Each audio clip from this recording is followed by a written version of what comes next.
ఓం నమో శ్రీ లక్ష్మీ వెంకటేశ్వరాయ శ్రీ మహాగణాధిపతే నమః. ఉగ్రం వీరం మహావిష్ణుం జ్వలంతం సర్వతోముఖం నృసింహం భీషణం భద్రం మృత్యుర్నమామ్యహం.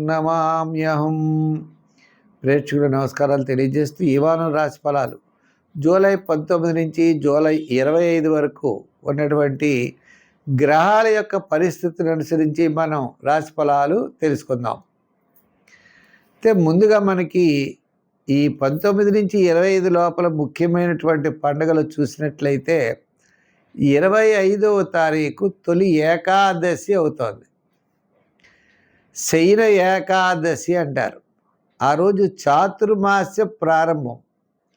ఆషాఢ శుద్ధ ఏకాదశి లగాయతు. మనకి కార్తీక మాసంలో ఈ వ్రతం పరిపూర్ణమవుతుంది. 4 మాసాలు పూర్తవుతాయి.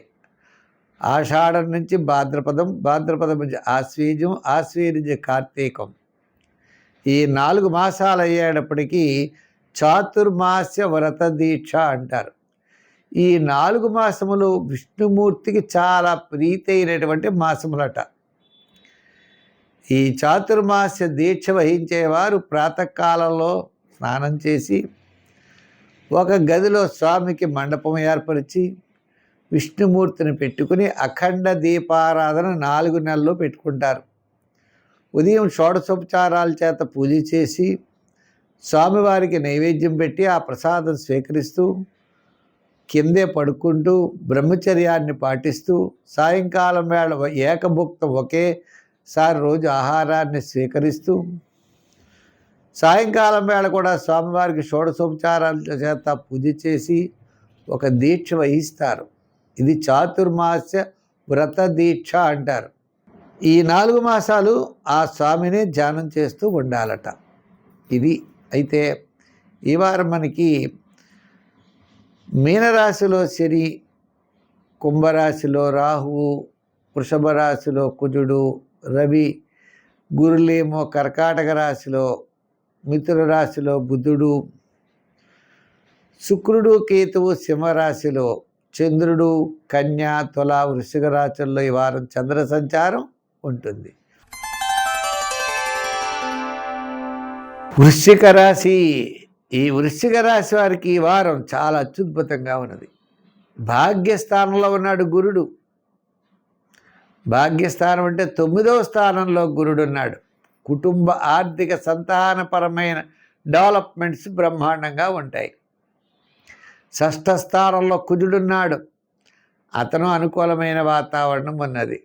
ఇంకా చంద్రుడికి వస్తే లాభ, వ్యయ, జన్మస్థానాల్లో సంచారం. ఈ వారం వార ప్రారంభం, కార్యజయం, ధనలాభం, బంధుమిత్రుల యొక్క సమాగమం, నూతనమైన ప్రయత్నాల్లో అనుకూలత. వారం మధ్యలో అకాల భోజనము, శ్రమ, చికాకు. వారాంతం కార్యజయం, ధనలాభం, నూతనమైనటువంటి వస్తువులు, అలంకారాలు సమకూర్చుకుంటారు. అన్నింటా విజయం సాధించగలుగుతారు. ప్రతి పని యందు కూడా శ్రద్ధ వహిస్తారు. బంధుమిత్రుల యొక్క సహాయ సహకారాలు మీకు లభిస్తాయి. విందులు వినోదాల్లో పాల్గొంటారు. ఈ వారం చూస్తే గత 4 వారాల కంటే ఈ వారం చాలా ప్రోత్సాహకరంగా ఉన్నది. అష్టమంలో అంటే రవి భాగ్యంలో ఉండొచ్చు, అష్టమంలో బుధుడు ఉండొచ్చు. ఉన్నప్పటికీ కూడా సప్తమంలో కుజుడు ఉన్నాడు. అయినప్పటికీ మీరు ఏం చేస్తారయ్యా అంటే విష్ణు సహస్రాన్ని రోజు పారాయణ చేయండి. చాలా మంచి ఫలితాలు ఉంటాయి. వీలైనప్పుడు బుధవారం నాడు కానీ మిగిలిన రోజుల్లో కానీ పెసరపప్పు, వడపప్పు అంటారు దాన్ని, పానకాన్ని నైవేద్యం పెడుతూ ఉండండి విష్ణుమూర్తికి. చాలా అనుకూలమైనటువంటి ఫలితాలు ఉంటాయి. చిరకాల వాంఛ నెరవేరుతుంది. సమస్యలు తగ్గుముఖం పడతాయి. విద్యార్థులకు మంచి అవకాశాలు ఉంటాయి. రాజకీయ నాయకులకు కూడా అవకాశాలు ఉన్నది. వృత్తుల పరంగా చూస్తే కళారంగ వారు, న్యాయవాదులు, వైద్యులకి అనుకూలంగా ఉన్నది.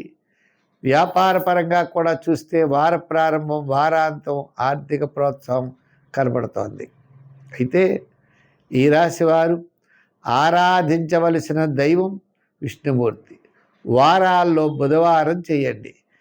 దర్శించవలసినటువంటి దేవాలయాలు వెంకటేశ్వర స్వామి వారి యొక్క దేవాలయాన్ని దర్శించండి.